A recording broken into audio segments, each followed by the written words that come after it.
Пред неколку дена објавивме нова крупна афера, која уште еднаш потврди дека долгогодишното партнерство на Груевски со ОКТА се надградува и проширува со нов криминал и корупција, и тоа директно на штета на македонските граѓани. Груевски јалово се обидува криминалната продажба на македонската струја на ОКТА по повластени цени да ја оправда со една манипулативна и полна со лаги пресконференција на директорот на ЕЛЕМ. Еве ги фактите за новиот криминал на триаголникот влада, ЕЛЕМ, ОКТА, со кој мора да се позанимава јавниот обвинител на Република Македонија. Прво, ЕЛЕМ, грубо кршејќи го членот 69, став 4 од Законот за енергетика во декември, без тендер, без јавна аукција, далеку од очите на јавноста, со директна спогодба, ја продава струјата што е произвел на фирмата ЕЛЕМ Трейд. Со други зборови, ЕЛЕМ, наместо да ги информира сите овластени учесници на пазарот за струја и со тоа да добие што е можно повисока цена на струјата, решава спротивно на законот да ја продаде струјата исклучиво и ексклузивно на ЕЛЕМ Трейд.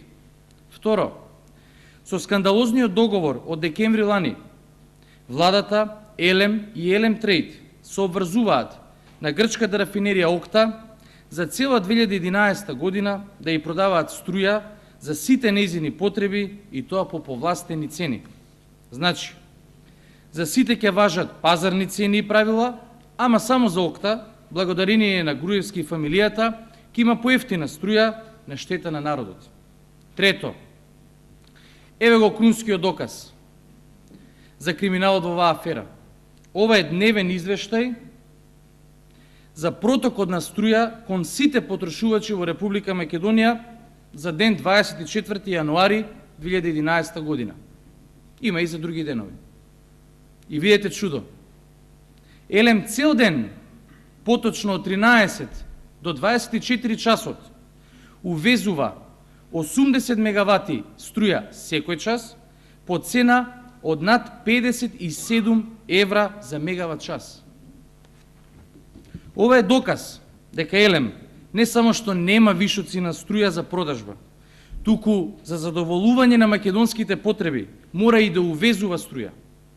Во истиот ден за кој што говорам, ЕЛЕМ Трейд и ја продава струјата на ОКТА по повластена цена од 44,5 евра за 1 мегават час. Да бидеме прецизни. Во исто време, кога ЕЛЕМ купува струја по пазарни услови и плаќа 57 евра за мегават час, струјата на ЕЛЕМ или македонската струја и се продава само и единствено на ОКТА по цена од 44,5 евра или поевтино за цели 28%.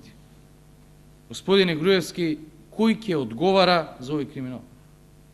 Кој ќе ја понесе одговорноста за милионските штети што ги предизвикува овој криминален договор со грчките газди на ОКТА?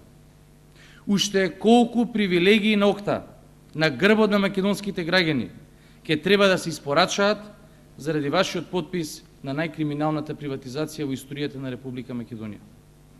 Ви благодарам и ви стојам на располагање за прашања за ова или некоја друга тема. Повелете.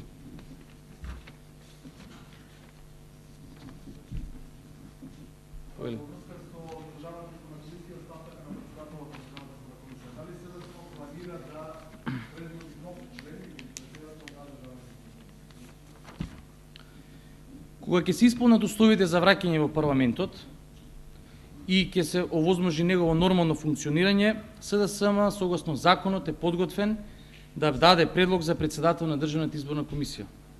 Во овој момент, однапред ја предупредуваме власта да не и падне на ум, да не помисли во стилот на нивното политичко насилие да предлага или избира председател на ДИК без консултација со најголемата опозицијска партија, како што предвидува законот. Повелете.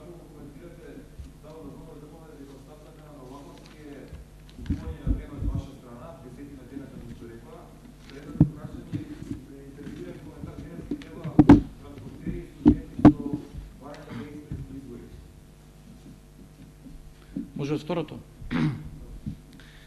Значи, денешните пресконференции не само на транспортерите, туку и на слични такви ВМРО-вски стимулирани организации, е уште се неколку настани во серијата на пародии кои што оваа власт ги прави не само денеска, туку цели 5 години. Цели 5 години од кога Груевски е на власт. Наместо се занимава со проблемите на граѓаните, единствено што прави споменици на штета или на грбот на македонските граѓани и вакви пародии со квази невладини организации, дополнително стимулирајќи нови поделби помеѓу македонскиот народ. И ова што денеска се случува, ваквото однесување недозволено во стилот на пародиите, е уште една причина на фери демократски и тоа предвремени избори Никола Груевски и власта да бидат поразени од страна на народот. Во однос на нивните коментари, апсолутно можеме слободно да кажеме дека ниту оставката на Новаковски, ниту пак случувањата поврзани во ДИК се некакво купување на време. И СДСМ со таа оставка апсолутно нема никакво директно влијание.